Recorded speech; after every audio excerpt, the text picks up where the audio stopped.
Hello everyone, কেমন আছো তোমরা সবাই? আশা করি ভালো আছো আর আমিও ভালো আছি। ভিডিওটা হচ্ছে জামাই ষষ্ঠীর দিনে, মানে শনিবারে, গত শনিবারে।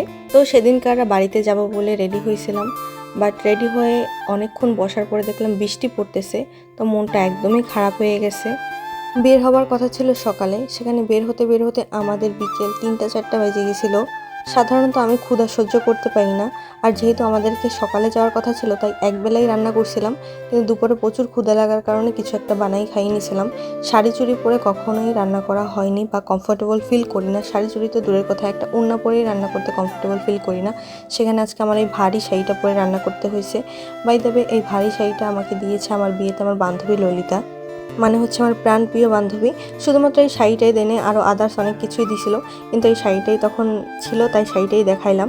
তারপরে খাওয়া দাওয়া করে টুকটাক ধোয়াপালা করে হচ্ছে আমি বেরিয়ে গেছিলাম বাড়ি যাওয়ার উদ্দেশ্যে। কিন্তু বাড়ি যাওয়ার উদ্দেশ্যে যাওয়ার আগে হচ্ছে আমি নিজেকে একটু দেখে নিয়েছিলাম, কারণ ঢং তো আমাকে করতেই হবে। সেদিন শাড়িটা হচ্ছে অনেক সুন্দর করে পরেছিলাম, বাট রান্নাবাড়ার কাজ করতে করতে আমার শাড়িটা একদমই নষ্ট হয়ে গেছে।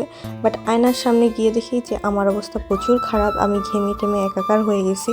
তারপর হচ্ছে আমি একটু স্মাইল করে নিচ্ছিলাম, বিকজ হাসি হচ্ছে আমার একমাত্র মানে ভালো থাকার কারণ।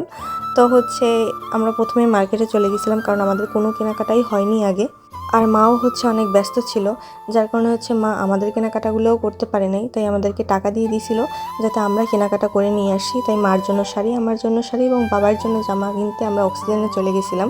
সেখান থেকে হচ্ছে বাবাই আমার পছন্দের একটা শার্ট কিনে নিয়েছিল, নেভি ব্লু কালারের। শার্টটা আমার কাছে খুবই ভালো লাগছিল। সেখান থেকে আমরা বাড়ি যাওয়ার উদ্দেশ্যে রওনা দিলাম। সামনে হাম্বা মুসি দাঁড়াই গেল, বাট হাম্বা মুসিকে সাইডে রেখে আমরা বাড়ির উদ্দেশ্যেই রওনা দিয়েছিলাম। বাড়ি ঢুকতেই সর্বপ্রথম যে সদস্য আমার সামনে পড়ে সেটা হচ্ছে আমার কুকুরটা। এটাকে আমি তুতু বলে রাখি, এবং কুকুরটা অনেক বেশি লক্ষ্মী যে আমাকে দেখলেও দৌড়েই যাবে। এখন আমার পাশাপাশি বাবাইকে দেখেও যায়।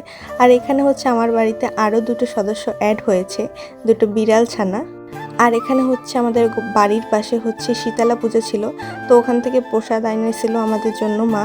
তো সেটাই খাচ্ছিলাম বসে বসে। আমার দেখো প্রচুর ক্ষুধা লাগছিল, তাই আমি হাবাইতার মতো খাচ্ছিলাম। যাই হোক, খাওয়া স্কিপ করবো আর কি তোমরা। আমি রাগ না হলে কখনোই মানে খিদে পেটে থাকতে পারি না। আর এখানে হচ্ছে এই হচ্ছে আর একটা সদস্য, এটাকে নিয়ে হচ্ছে বাবার কাছে বারবার যাচ্ছিল, আর বাবাই ধরে ধরে এখানে দিচ্ছিল। আর এই হচ্ছে আমার তুতু। ওকে হচ্ছে খাবার দিলেও কখনোই ভয়তে আমার সামনে বসে বা অন্য কারো সামনে বসে খায় না। আমার সামনে টুকটাক খাইলেও মানে অন্য কারো সামনে কখনোই খায় না, ও দূরেই নিয়ে খায়। আর এই হচ্ছে আমাদের বাড়ির দুইটা সদস্য, একটার নাম হচ্ছে লিও আর একটার নাম হচ্ছে ক্যান্ডি। সাদাটার নাম হচ্ছে ক্যান্ডি আর হলুদটার নাম হচ্ছে গিয়ে লিও। তোমরা টুকটাক অনেকেই জানো আমাদের বাড়িতে একটা বিড়াল ছিল, নাম ছিল কিটি। অনেক শখ করে পোষা হয়েছিল, কিন্তু দুর্ভাগ্যবশত হচ্ছে কিটি কিছু অসুস্থতার জন্য কিছুদিন আগে মারা যায়।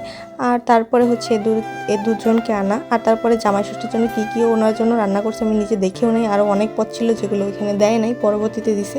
আর তারপরে হচ্ছে ওই রিচুয়াল পালন করে আমি ঘুমাইতে চলে আসছি, বিকজ আমার ভীষণ টায়ার্ড লাগতেছিল কেন যেন। খিদে পেটে খাইছি সব মিলাইয়া। তো আজকের ব্লগে এই পর্যন্তই। ভালো থাকবা তোমরা সবাই, আর তোমাদের জামাই ষষ্ঠী কেমন কাটছে অবশ্যই জানাবা।